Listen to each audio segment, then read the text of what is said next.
this is Regions Bank. And a new dollar store that was built here right beside it. And this was a large community back here. I mean, just houses like we saw a while ago, just flattened. It was nothing but houses all through here, one right beside each other. They still got water up to the road here, baby.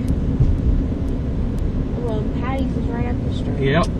Viola's mama's house is gone. Is it? Yep. Her mama's house and her brother's house. Look at all these houses. There were houses all along both sides here. It's all gone. These are all gone. Nothing left of them. Look at the church. This was the oldest church in this area, and my wife and I were married in that church right there. And they still got water. They had water. Look. The sheriff jumped off the boat, I heard, and went in that building, and the water was 5 foot deep inside it, and it's 4 foot off the ground, and he rescued 45 people in the choir loft. Oh my gosh. You know, I heard that on the radio the other day, Rhonda. They rescued 45 people that were in the choir loft.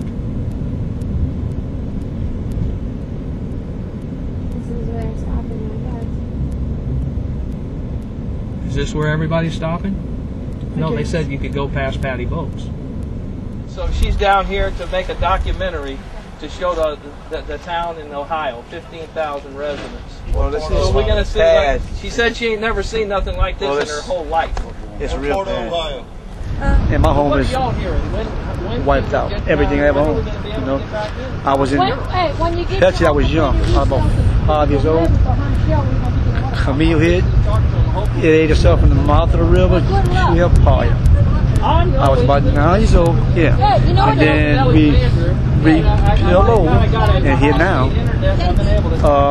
36 years later. Wow. Saves up again. This is the worst one we ever had. Are you going to stay here? I'm moving.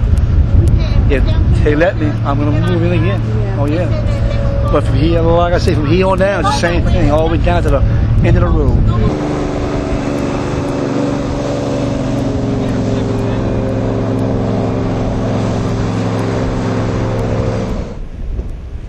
This was part of our large grapefruit crop.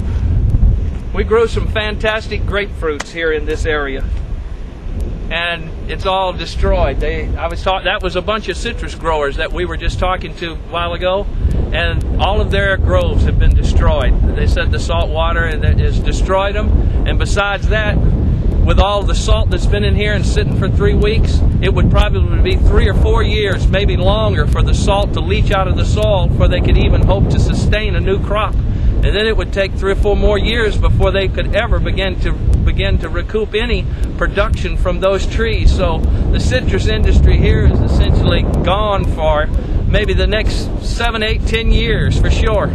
So that was an example of what we had, and those are a bunch of navels that are laying over from just floating around here. That was one of our big crops. And this is Highway 23 that you're looking at. We've been up and down this road a million times, but I've never seen water on it like this, not even in Hurricane Camille. I never saw water in it like this, even in Camille.